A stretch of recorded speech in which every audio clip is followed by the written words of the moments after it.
ग्रामपंचायतीपासून तर नगरपालिका महानगरपालिकेपर्यंत जे पाणी आपण जमिनीतून उचलतो त्याचं ऑडिट करणे आणि जे पाणी जमिनीतून उचलला तेवढंच पाणी आपण जमिनीत टाकतो काय याची तपासणी करणे आणि यावर प्रत्येक गावठाणाचं प्रत्येक नगरपालिकेचं एकूण पाण्याचं संपूर्ण डेटा हा संकलित करून ज्या पद्धतीने जमिनीचा सातबारा असतो तसा पाण्याचा सातबारा किती पाणी त्या गावाला आहे, काय सोर्सेस आहे, काय सोर्सेसने आम्ही पाणी उपसतो, काय सोर्सेसनी पाणी भरतो आणि एकंदरीत जलसाठा कमी होऊ नये, जमिनीची जी त्या ठिकाणी ड्राय झोन तयार होत आहे ते ड्राय झोन तयार होऊ नये याकरता एक आम्ही मॅपिंग करण्याचा विचार केला आहे आणि काल आमची एक बैठक झाली.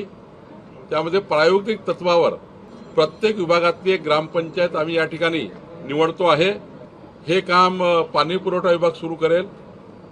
एसीएस पाणी पुरवठ्याला आम्ही जबाबदारी दिली आहे आणि मग महसूल विभागामध्ये ज्याप्रमाणे जमिनीचा प्रॉपर्टी कार्ड सातबारा असतो त्या पद्धतीचा सातबारा प्रॉपर्टी कार्ड हे प्रत्येक गावाचं पाण्याचं असलं पाहिजे, पिण्याच्या पाण्याचं आणि शेतीच्या पाण्याचं असलं पाहिजे याकरता आम्ही योजना तयार करतो आहे. महसूल विभाग, महाराष्ट्र शासन. अधिकृत माहिती आणि महत्त्वपूर्ण अपडेट्स मिळवण्यासाठी आजच महसूल विभागाच्या सोशल मीडिया हँडलला फॉलो करा.